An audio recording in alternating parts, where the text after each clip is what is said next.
Good morning mga kamisis! Ayan, balik na tayo sa ating garden dahil tapos na ng aming holiday.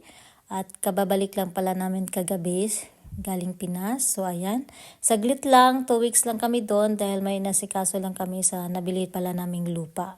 So far, ngayong holiday na to, meron kaming nagawa sa aming lupa. No? So ayan.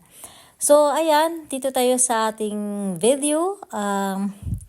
Tinginan ko agad pala yung aking mga tanim na natira. So, nagulat ako dahil ang mga sayuti, lumaki pala sila. Akala ko hindi sila lalaki dahil nga naisip ko na pagbalik namin ay malamig na talaga.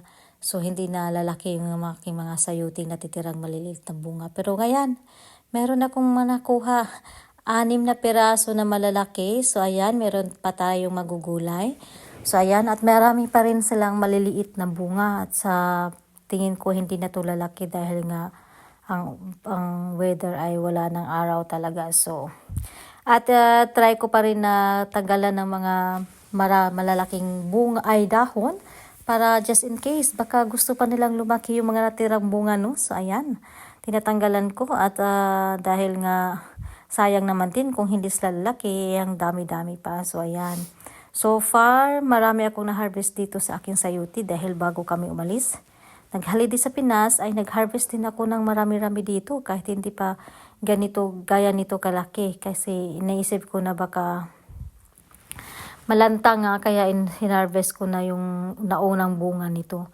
Pero ayan, kung nakita nyo, grabe ang lalaki ng ating sayuti at saka green na green. Ibang-iba siya sa sayuti sa atin sa Pinas na pag na-harvest nila, parang naka-yellow-green ang balat. Pero ito, green na green talaga. So ayan.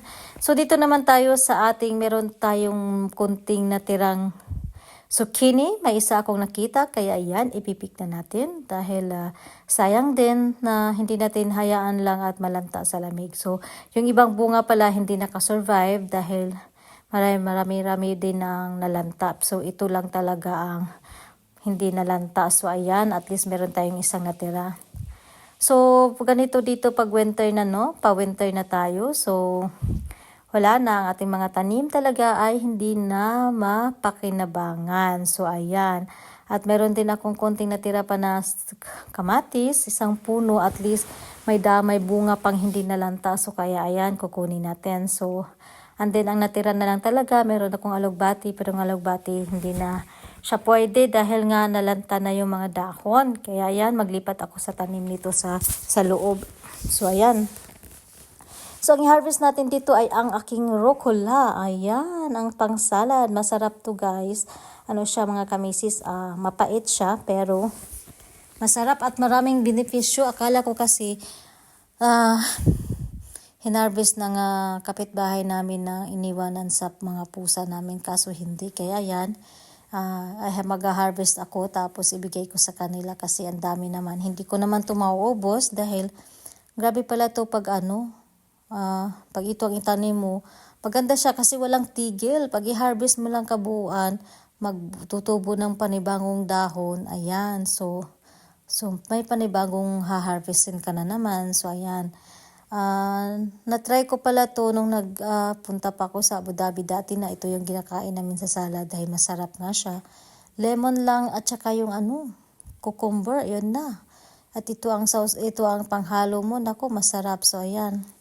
Marami-rami din kasi itong tinanim ko dahil nga naengganyo din ako nito dahil nga maganda daw talaga to sa dugo lalo na pag ikaw ay malapot yung dugo mo. So ayan, maganda daw to. So ayan, kung nakita nyo kung gaano kalago, no? 2 weeks lang yan bago kami umalis na hinarvestan ko din yan.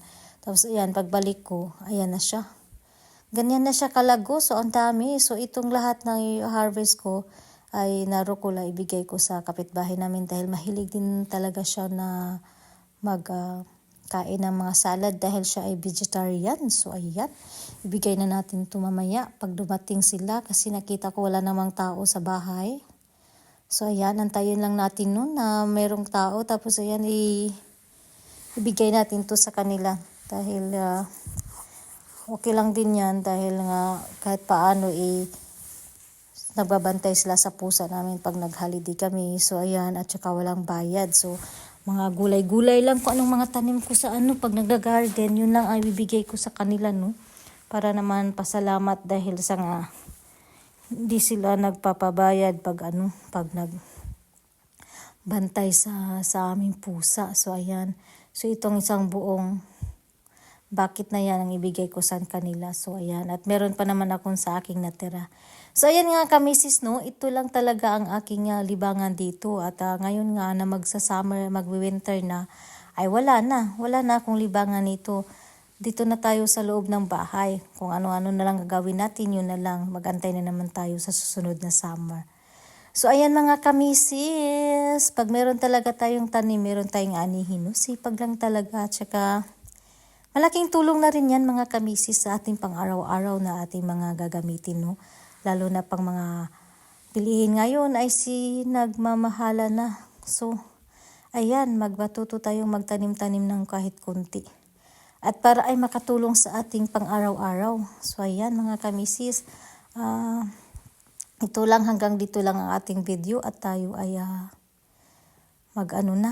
mahaba-haba na to. So, salamat sa inyong lahat sa suporta mga kamisis. So, ayan. Thank you for watching. Bye-bye.